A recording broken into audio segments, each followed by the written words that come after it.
सर्वमंगल मांगल्ये शिवे सर्वार्थ साधिके शरण्ये त्र्यंबके गौरी नारायणी नमस्तुते। ओम दुम दुर्गाय नमः। जय माता दी। नमस्कार दोस्तों, स्वागत है आप सभी का आपके पसंदीदा चैनल अनु एस्ट्रो 777 में। दोस्तों, सनातन धर्म में नवरात्रि के पर्व का बहुत बड़ा महत्व होता है। हिंदू धर्म में 9 दिन की नवरात्रि का विशेष महत्व है। इन 9 दिनों में माँ दुर्गा के 9 रूपों की पूजा की जाती है। नवरात्रि साल भर में 4 बार आती है, जिनमें से 2 गुप्त और 2 प्रत्यक्ष होती है। लेकिन सनातन धर्म में चैत्र मास की जो नवरात्रि होती है वह बहुत महत्वपूर्ण होती है। इसका कारण यही होता है कि इसी दिन से चैत्र मास की शुक्ल पक्ष की प्रतिपदा तिथि से हिंदू वर्ष का पहला दिन यानी कि नव वर्ष प्रारंभ हो जाता है। मतलब चैत्र मास की नवरात्रि से ही हमारा नव वर्ष प्रारंभ होता है। तो इसलिए यह नवरात्रि बहुत महत्वपूर्ण मानी जाती है। चैत्र महीने की नवरात्रि प्रत्यक्ष नवरात्रि होती है। चैत्र मास के शुक्ल पक्ष की प्रतिपदा तिथि से चैत्र नवरात्रि प्रारंभ होती है और 10वीं तिथि को दुर्गा विसर्जन के साथ ही समाप्त हो जाती है।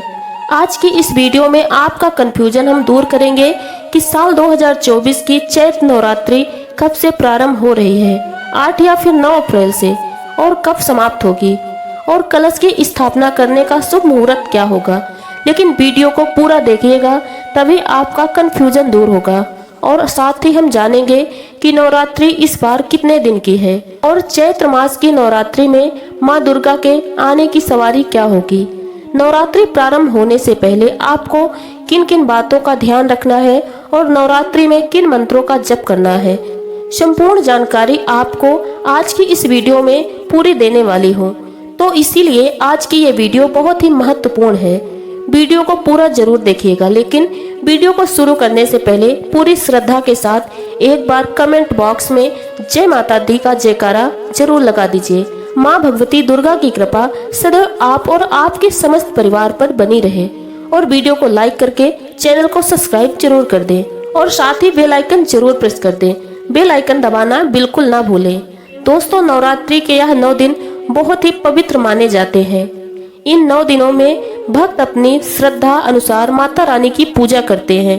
इन 9 दिनों में नाखून, बाल आदि काटने के लिए बिल्कुल मनाही है। व्रतधारी को पूजा करते समय काले रंग के वस्त्र नहीं पहनने चाहिए। विधि विधान से सुबह और शाम की पूजा करनी चाहिए। वैसे तो कलश स्थापना करना बहुत ही शुभ माना जाता है। अगर आप किसी कारण से कलश स्थापना नहीं कर पाते तो बिना कलश स्थापना के भी आप नवरात्रि के 9 दिन की पूजा या 9 दिन उपवास रख सकते हैं। इन 9 दिनों में अखंड ज्योत भी जलाई जाती है, जो कि 9 दिन और 9 रात तक लगातार जलती रहती है। इन 9 दिनों में श्री दुर्गा चालीसा पाठ, श्री दुर्गा सप्तशती का पाठ किया जाता है। अपनी अपनी परंपराओं के अनुसार अष्टमी और नवमी तिथि को कन्या पूजन किया जाता है। दोस्तों, नवरात्रि में माँ दुर्गा के 9 स्वरूपों की आराधना करते हैं। प्रथम शैलपुत्री, द्वितीय ब्रह्मचारिणी, तृतीय चंद्रघंटा, चतुर्थ कुष्मांडा, पंचम स्कंद माता, छठ कात्यायनी, सप्तम कालरात्रि, अष्टम महागौरी, नवम सिद्धदात्री। तो नवरात्रि में माँ दुर्गा के इन्हीं 9 स्वरूपों की आराधना की जाती है। अब इनकी पूजा से क्या लाभ होते हैं, तो देखिए, पहले दिन माता शैलपुत्री की पूजा की जाती है, क्योंकि कलश की स्थापना के दिन पहले दिन हम माता शैलपुत्री की पूजा करते हैं।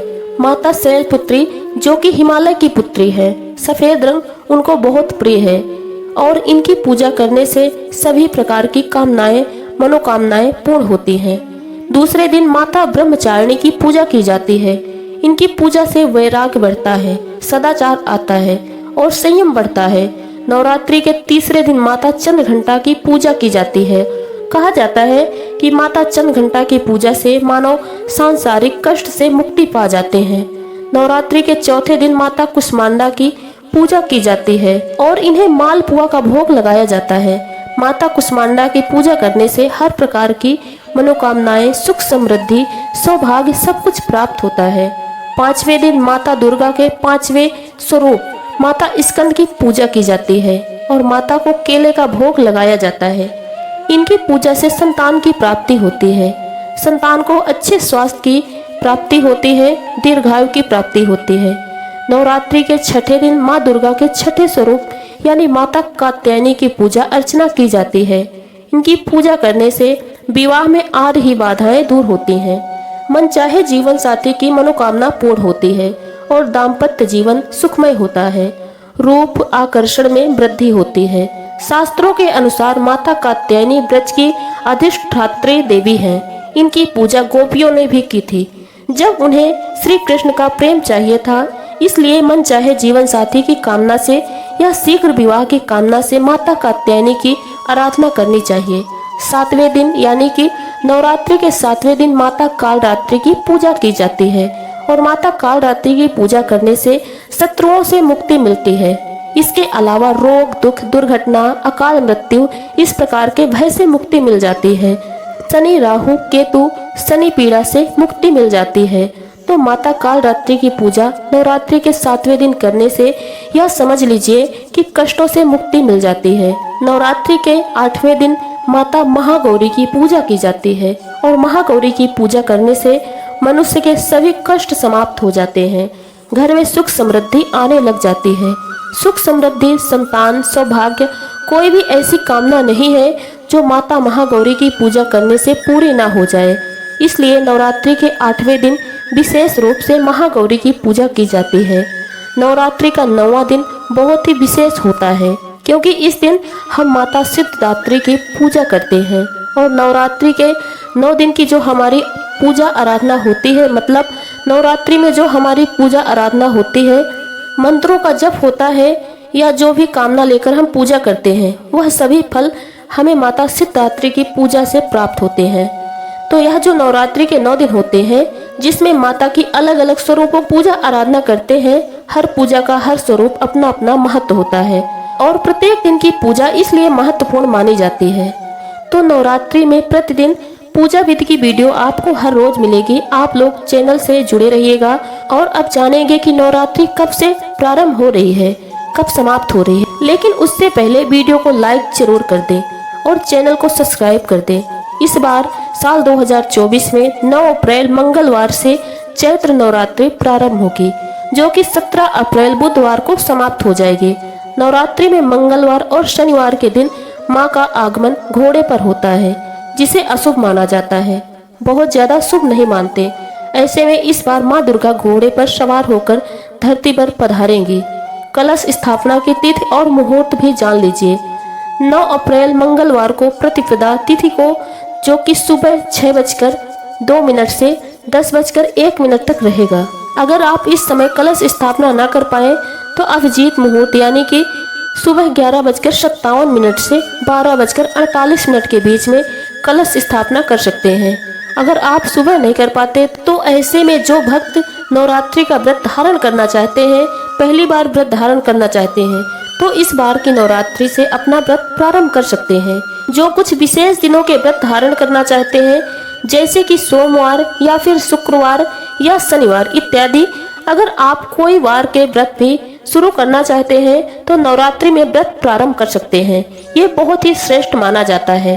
कोई भी नया व्रत प्रारंभ करने के लिए शुक्ल पक्ष का समय, नवरात्रि का समय सर्वश्रेष्ठ माना जाता है। इस बार किसी भी तिथि की घट बढ़ नहीं है। 9 दिनों की पूजा करने का पूरा समय मिलेगा। अष्टमी तिथि रहेगी 16 अप्रैल मंगलवार को, नवमी तिथि रहेगी 17 अप्रैल बुधवार को और 10वीं तिथि 18 अप्रैल गुरुवार को होगी। 10वीं तिथि को नवरात्रि व्रत का पारण होगा और दुर्गा विसर्जन किया जाएगा। इसी के साथ नवरात्रि का समापन हो जाएगा। दोस्तों, ये थी जानकारी चैत्र नवरात्रि की। चैत्र नवरात्रि कब से प्रारंभ हो रही है और कब से समाप्त हो रही है, और हमारे द्वारा दी गई जानकारी आपको पसंद आई तो वीडियो को लाइक करें और वीडियो को अपने दोस्तों में ज़्यादा से ज़्यादा शेयर जरूर करें। और हमारे YouTube चैनल में आप पहली बार हैं तो हमारा YouTube चैनल अनु एस्ट्रो 777 सब्सक्राइब जरूर करें, साथ ही बेल आइकन प्रेस कर दें ताकि हमारे द्वारा नए नए वीडियो का नोटिफिकेशन आपको आसानी से मिल सके। और आज का वीडियो बस यहीं तक, मिलते हैं अगले वीडियो के साथ। जय माता दी।